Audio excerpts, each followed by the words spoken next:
নমস্কার, কেমন আছেন? স্বাগত জানাই ফুড ফ্যাক্টরিজে। আজকে আমরা বানাবো কচুরলতি দিয়ে শীতলের ঝাল। তার জন্য কচুরলতি কেটে ধুয়ে একটু বয়েল করে নিব।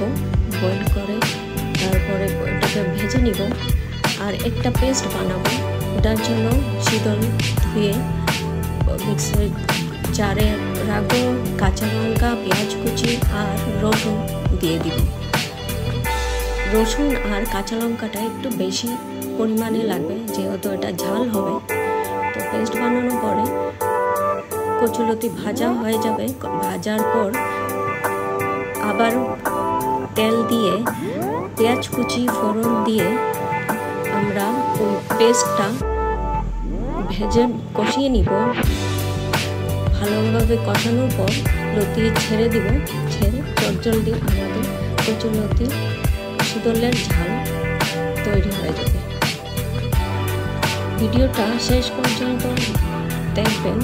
দেখার পর ভালো লাগলে লাইক শেয়ার করবেন আর সাবস্ক্রাইব করে বেল আইকন বাটনটা প্রেস করবেন।